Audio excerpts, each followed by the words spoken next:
In a universe so vast that our tiny world pales in comparison to everything around it, humanity has always shared one constant: the desire to create.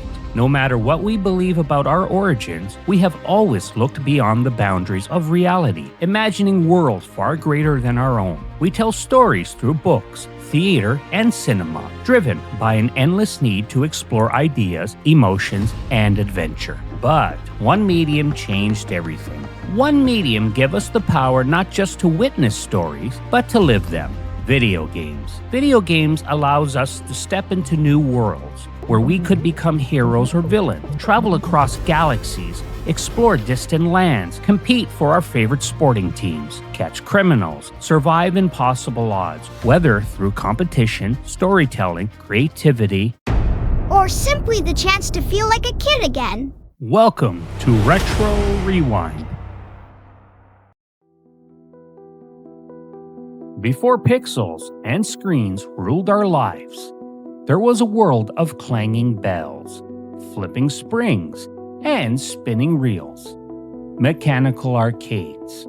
From the 1920s to the 1960s, amusement parks and midways brought pinball, slot machines, and clever mechanical games to life, sparking imaginations long before video games even existed.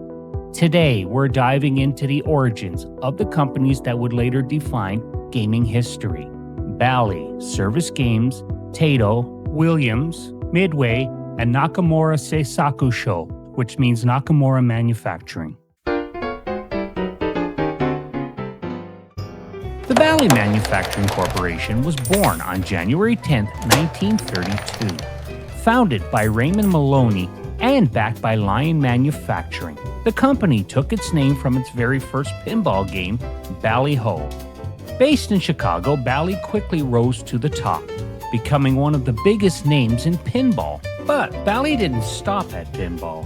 By the late 1930s, Maloney had his eye on gambling equipment. The company became a driving force in developing and improving mechanical slot machines, the backbone of the early gaming industry. Hi there, I wanted to chime in before we continue and thank you for supporting me and thank you for watching this video. Please like and subscribe if you haven't already, regardless if you do or not. I'm going to keep making videos because I love making content for you. Enjoy the rest of the video.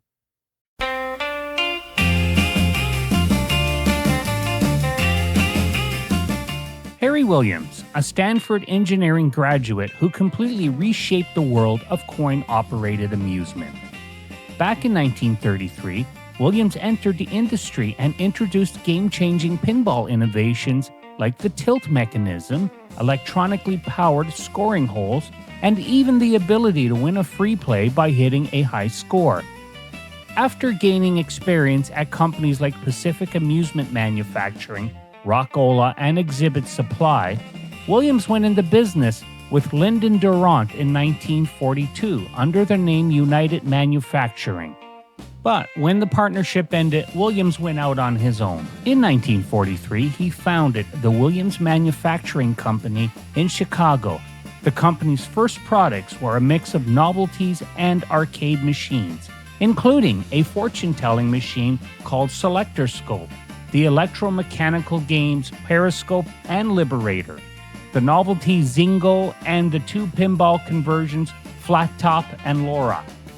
Now keep in mind, this was during World War II, when raw materials were scarce.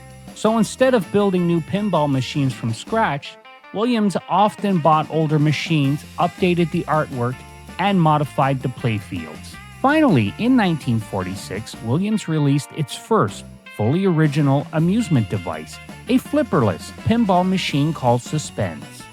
Through the late 40s and early 50s, the company kept experimenting, creating pinball and bat and ball games. By 1950, Williams debuted Lucky Inning, its first machine to feature the now standard inward-facing bottom flippers. In 1948, distributor Sam Stern purchased 49% of the company and became a key player, handling much of the daily operations.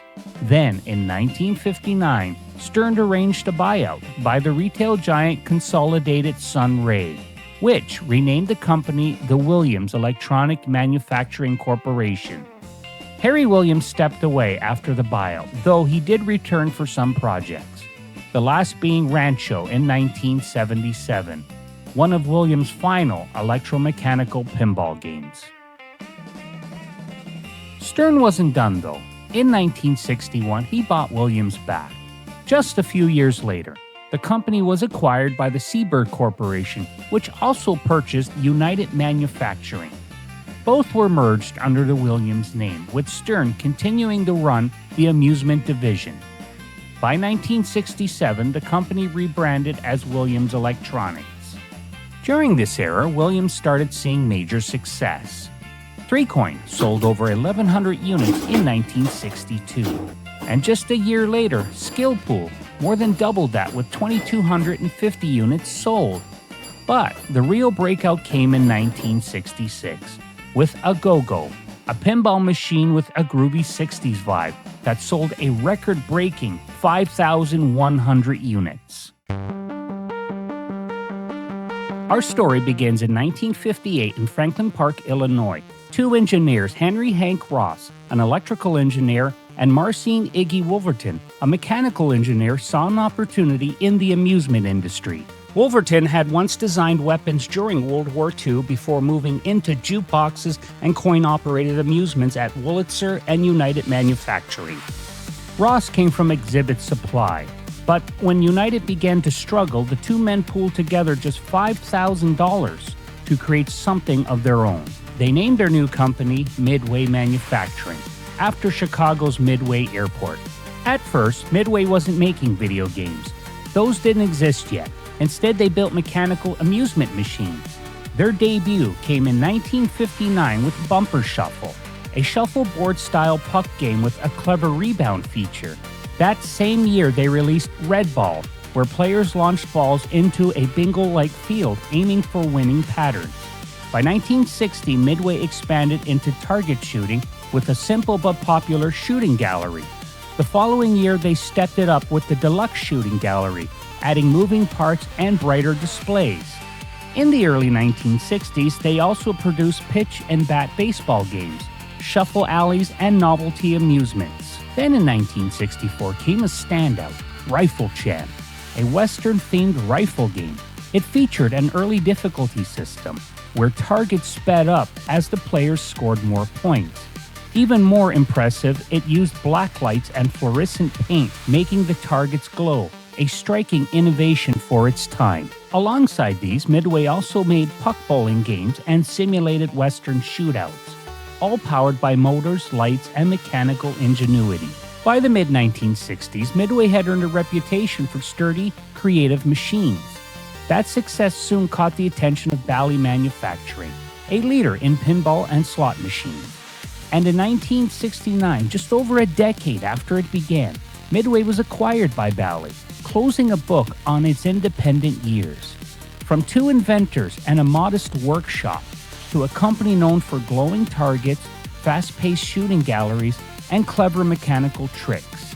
The foundation of Midway was built between 1958 and 1969, and it was the foundation that would later launch the company into the age of video games. Now let's set our attention over to Namco, who will be a big player in the video game market. On June 1st of 1955, a young Japanese businessman named Masaya Nakamura founded a small company in Ikegami, Tokyo, Nakamura Seisakushoko Limited. Nakamura was the son of a shotgun repairman. Trained in shipbuilding, he found himself unable to secure work in Japan's struggling post-war economy. Looking for opportunity, he turned to business.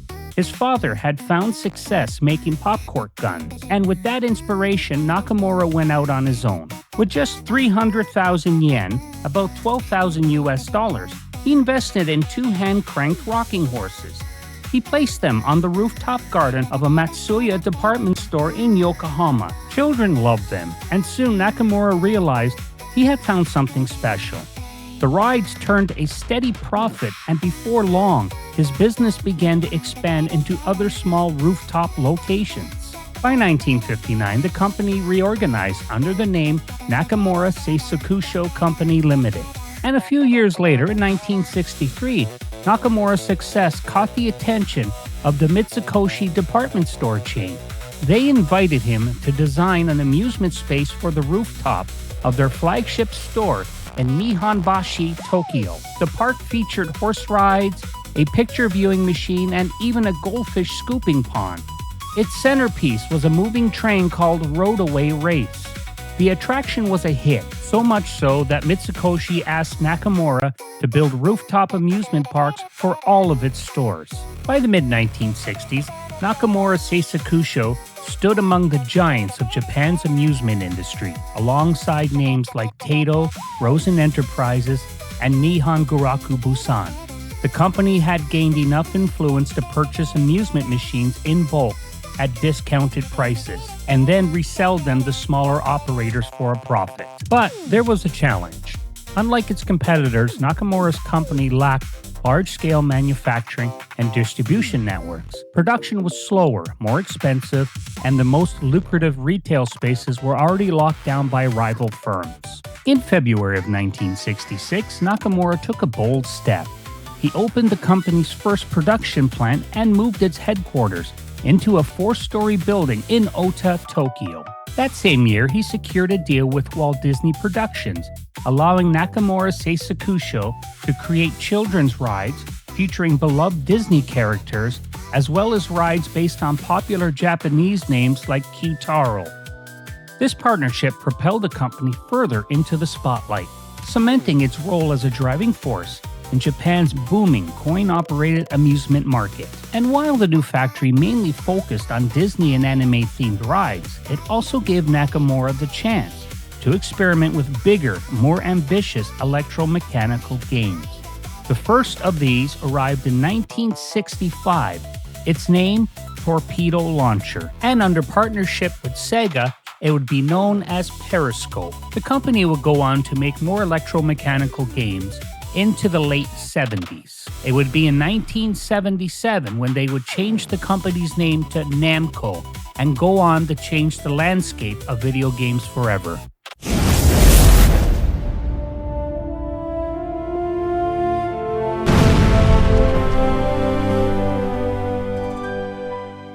Our story begins in 1944 in wartime Shanghai. A Ukrainian businessman named Michael Kogan, a refugee from the Soviet Union, founded a small company called Taito.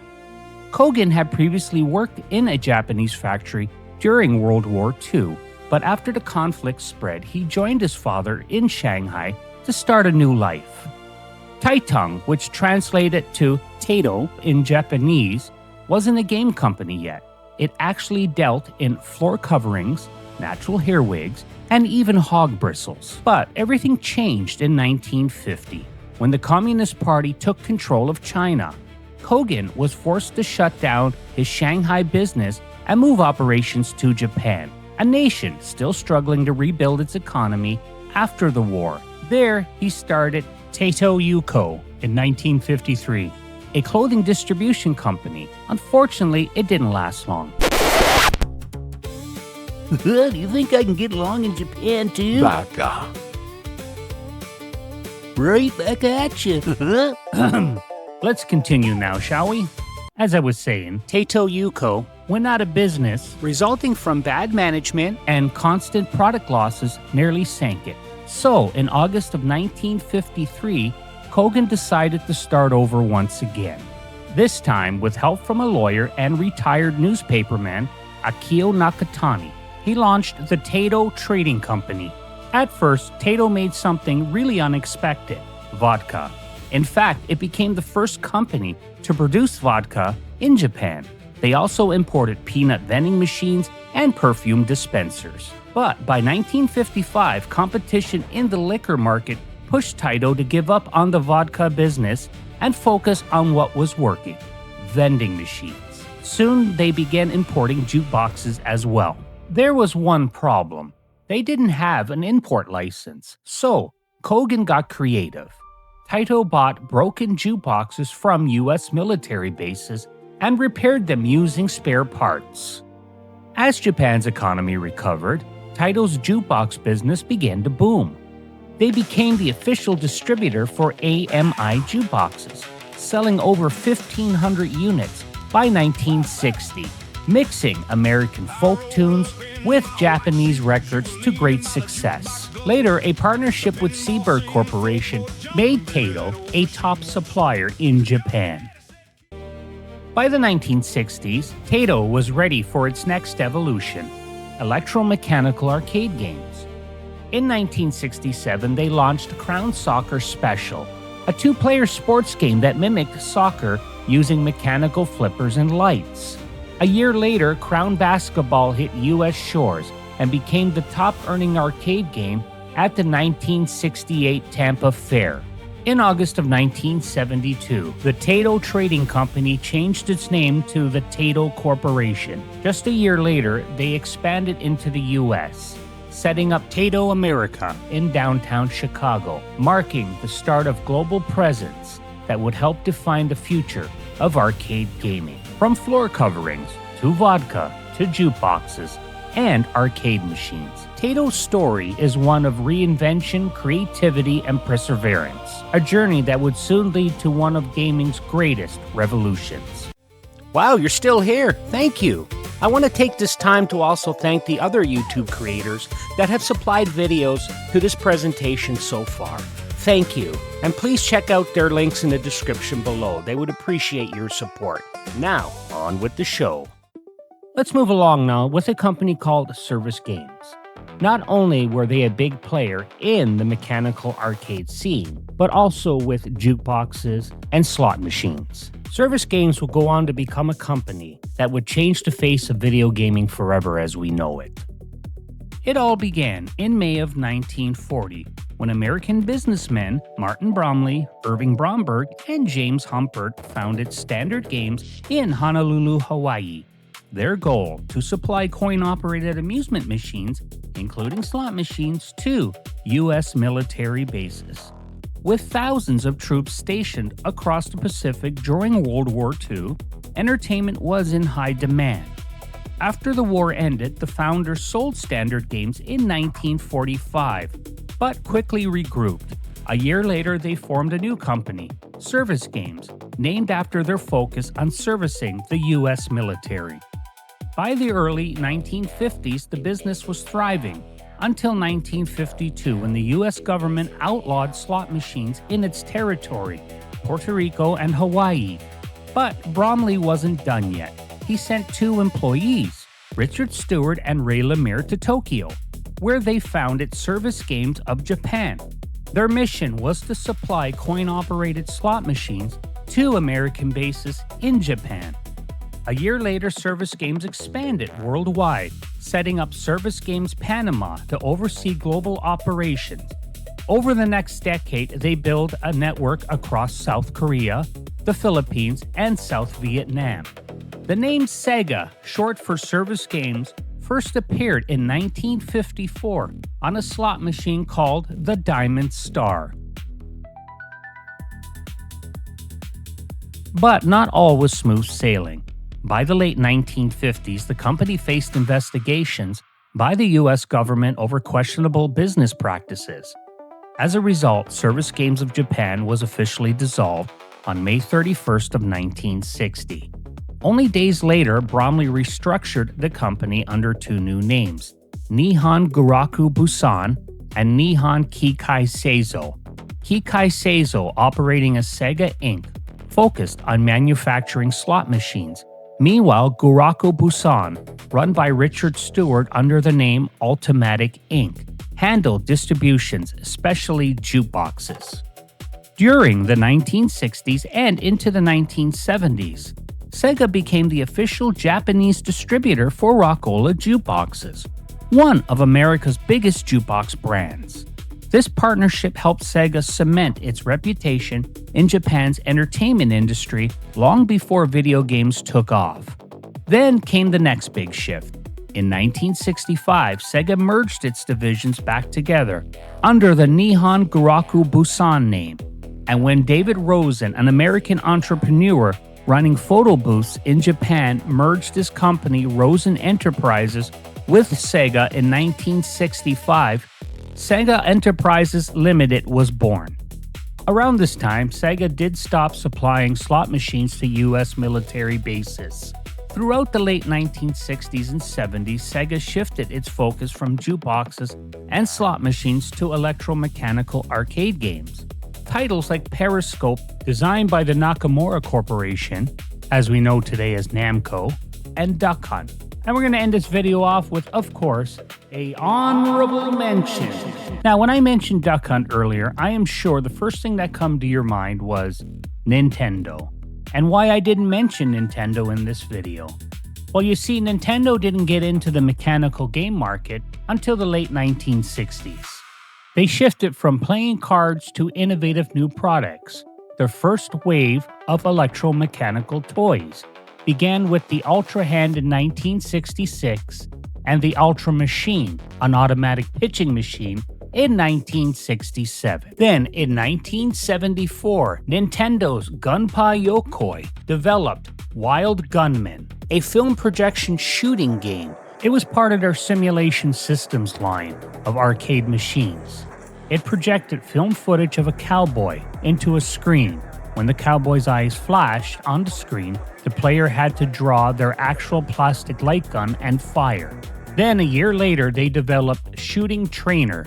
The same idea as Wild Gunman, but instead of cowboys, you're shooting plastic bottles. It was around 1976 these games finally made it to the US market. But here's the kicker, this was before Nintendo of America. So what that meant was Sega distributed these games in the US. You heard me correct, Sega. Two companies that would trade blows in the early 80s after the great video game crash. So it still holds true that Donkey Kong / Radar Scope was Nintendo's first game distributed in America under Nintendo of America. Well, that wraps things up for Arc 1 under Retro Rewind. And thank you for checking this out. Of course, please like and subscribe. And if you don't, that's okay as well, because I'm just glad you're here. Well, that's the end of another video. Look, it's Point the Polar Bear. Just leave me alone, man. Okay.